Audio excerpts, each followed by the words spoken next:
अस्सलाम वालेकुम, सत श्री अकाल, नमस्कार दोस्तों, स्वागत है आप लोगों का यूएई के सबसे पॉपुलर और सबसे तेजी से उभरते हिंदी समाचार चैनल यूएई समाचार में। अगर आपने चैनल सब्सक्राइब नहीं किया है तो नीचे लाल अक्षरों में लिखे हुए सब्सक्राइब पे क्लिक करें, सामने लगी हुई घंटी जरूर प्रेस करें जिससे आप तक पहुंचे यूएई के तमाम बड़े और मुख्य समाचार सबसे तेज और सबसे पहले। तो यहाँ आज के मुख्य समाचार। अबू धाबी ने अनाउंस किया है कि आने वाले स्कूली सत्र जो कि 2021-2022 का शुरू होने वाला है सितंबर के महीने में, इस बार फिजिकल क्लासेस अटेंड कर पाएंगे तमाम बच्चे। ये जानकारी देते हुए अबू धाबी इमरजेंसी क्राइसिस और डिजास्टर कमेटी ने कहा है कि तमाम स्कूल के 80% स्टाफ और टीचर्स का वैक्सीनेशन हो चुका है। उसी के बाद में ये निर्णय लिया गया है। कमेटी के अनुसार तकरीबन 70% बच्चों के वापस लौटने की उम्मीद है। हालांकि पेरेंट्स के पास में फुल टाइम ऑनलाइन पढ़ाई का विकल्प भी मौजूद है, लेकिन ये डिपेंड करता है हर स्कूल के ऊपर। अगर स्कूल ये ऑप्शन दे तो पेरेंट्स इस विकल्प को चूज कर सकते हैं। दुबई में माता पिता अक्सर अपने बच्चों की जान जोखिम में डाल देते हैं जब वे खरीदारी या काम करने के समय अपने बच्चों को गलती से कारों में बंद कर देते हैं या घर पर रहते हुए उनकी उपेक्षा करते हैं। दुबई पुलिस के आंकड़ों से पता चला है कि इस साल अब तक शॉपिंग सेंटरों और सुपरमार्केट में बच्चों को वाहन में अकेला छोड़ने की 36 घटनाएं सामने आई हैं। ये उन 55 बच्चों के अतिरिक्त जिन्हें अपने घरों से बचाया गया था और 4 अन्यों को लिफ्ट से बाहर निकाला गया था जिसमें वे फंस गए थे। इस इलाके में हाल ही में एक खरीदारी करने गए पिता द्वारा 2 और 4 साल की उम्र के 2 बच्चों को एक बंद कार में छोड़ दिया गया था।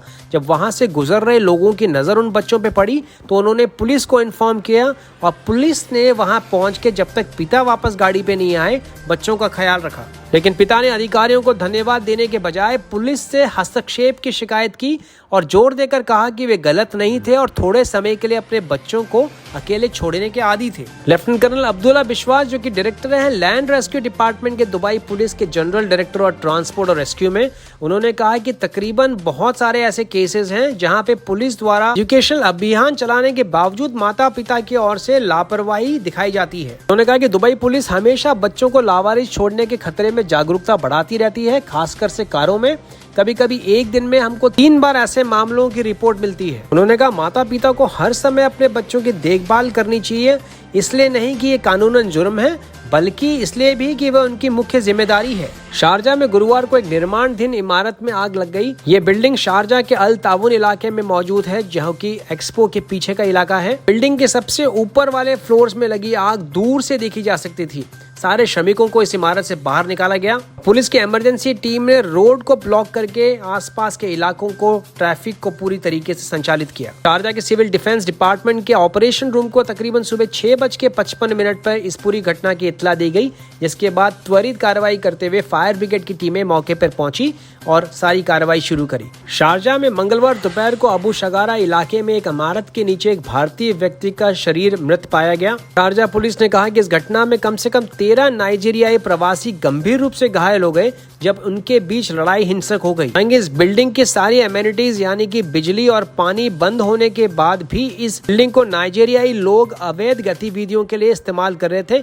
ये स्पष्ट नहीं है कि भारतीय व्यक्ति इस इमारत में क्यों गया था। मृत व्यक्ति की पहचान विष्णु के रूप में की गई है और ये 29 वर्षीय है। माना जा रहा है कि इनकी मृत्यु 3री मंजिल से नीचे गिरने के बाद हुई। अबू धाबी पुलिस ने एक बार फिर 1000 दिरहम जुर्माने और 6 ट्रैफिक ब्लैक पॉइंट के बारे में लोगों को आगाह किया है। तो लोग अक्सर अपने मास्क और दस्ताने सड़कों पर फेंक देते हैं। पुलिस ने आगाह किया है कि इस तरह की हरकतें न केवल पर्यावरण को प्रदूषित करती है बल्कि समुदाय के लिए स्वास्थ्य और सुरक्षा जोखिम भी पैदा करती है। पुलिस और स्वास्थ्य अधिकारियों ने सलाह दी है कि किसी भी इस्तेमाल किए गए मास्क या दस्ताने को प्लास्टिक की थैलियों में डालने के बाद उनको डिस्पोज ऑफ किया जाना चाहिए किसी बंद कूड़ेदान में और उसके बाद हाथों की उचित तरीके से धुलाई की जानी चाहिए। यूएई की वैक्सीन रजिस्ट्री अल हुस्न ऐप गुरुवार को देश में कई यूजर्स के लिए अस्थायी रूप से डाउन हो गई थी। नेशनल इमरजेंसी क्राइसिस और डिजास्टर मैनेजमेंट अथॉरिटी ने कहा कि इस पूरी तकनीकी खराबी को हल करने के लिए काम किया जा रहा है और जल्दी इस पे काबू पा लिया जाएगा और सर्विसेज बहाल की जाएगी। गौरतलब है कि अल हुस्न ऐप का उपयोग नए लॉन्च किए गए ग्रीन पास सिस्टम के माध्यम से अबू धाबी अमीरात में कई सार्वजनिक स्थानों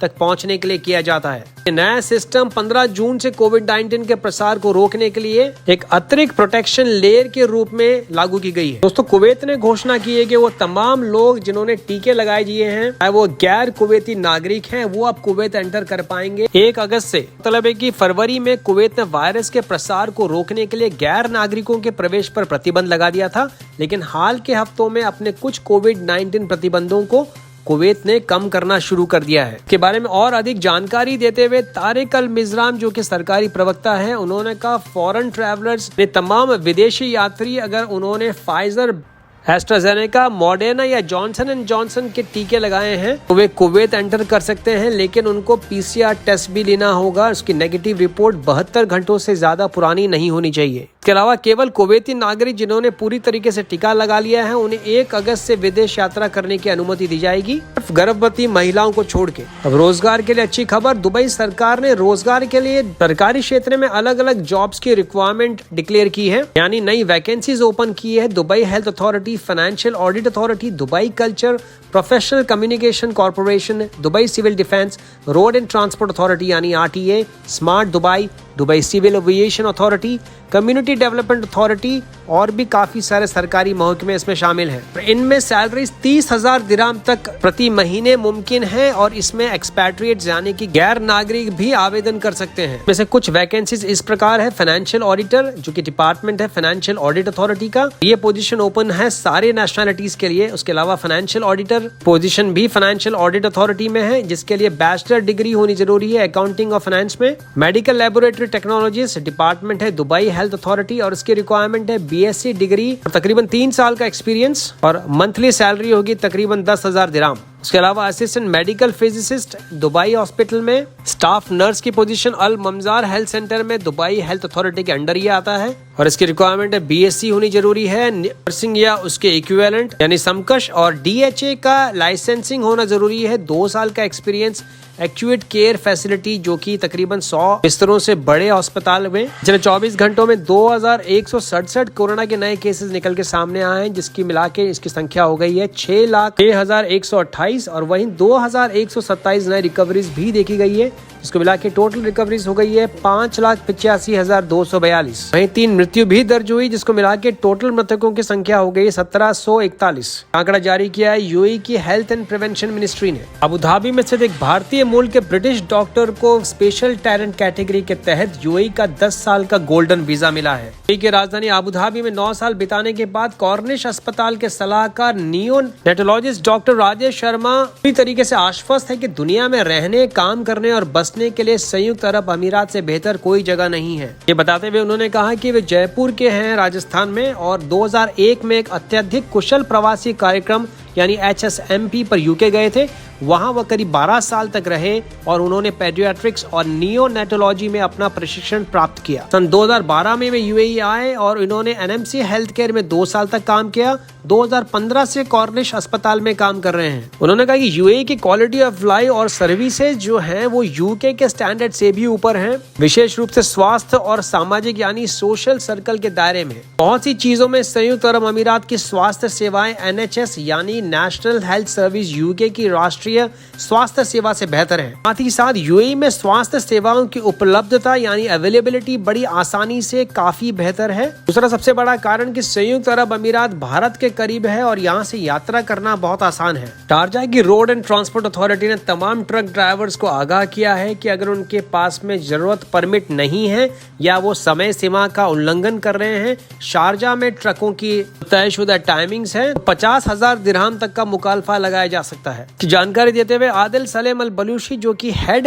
ट्रक मूवमेंट कंट्रोल डिपार्टमेंट के, उन्होंने कहा SRTA ने अलग अलग मोबाइल चेक पॉइंट्स लगाए हैं ट्रक ड्राइवर्स और ट्रकों की मूवमेंट को कंट्रोल करने के लिए। तो ये थे अब तक के मुख्य समाचार। दोस्तों, यूएई समाचार केवल एक समाचार चैनल नहीं है, ये एक तरीके से आपकी हेल्पलाइन है। इस चैनल को बनाने का मकसद केवल और केवल आप लोगों की मदद करना है, कि अगर आप देखें तो यूएई समाचार इकलौता ऐसा चैनल है जिसने अपना व्हाट्सएप नंबर दे के रखा है हेल्पलाइन के लिए, जिससे आप डायरेक्टली कोई भी सलाह ले सकते हैं। उमन कोई भी चैनल अपना डायरेक्ट कॉन्टैक्ट नंबर्स नहीं देते हैं, खाली फेसबुक या इंस्टाग्राम की डिटेल्स देते हैं, जहाँ पे आप 2 वे कम्युनिकेशन डायरेक्टली नहीं कर सकते हैं। हिंदी भाषी काफी सारे ऐसे लोग हैं दोस्तों जो करेक्ट इन्फॉर्मेशन के अभाव में सही डिसीजन नहीं ले पाते हैं, जिससे न केवल उनके समय की बर्बादी होती है बल्कि पैसों की बर्बादी भी होती है। अब भी हमारी इस मुहिम से जुड़ सकते हैं। इसके लिए आपको सिर्फ चैनल को सब्सक्राइब करना है, लाइक करना है और शेयर करना है, जिससे कि ये समाचार करेक्ट लोगों तक पहुंचे, शायद हमसे या आपसे ज्यादा जरूरतमंद हो। तो आज तक के लिए इतना ही दोस्तों, मैं विजय चौधरी लेता हूं आपसे इजाजत। मैं मिलूंगा कल नए ताजा समाचारों के साथ। तब तक रखें अपना ख्याल। अगर आपको कोई भी इन्फॉर्मेशन या कोई भी डिटेल्स चाहिए तो आप नीचे डिस्क्रिप्शन बॉक्स में दिए गए हेल्पलाइन नंबर पे संपर्क कर सकते हैं। सबसे अकाल, मां सलामा, शबा खैर, नमस्कार।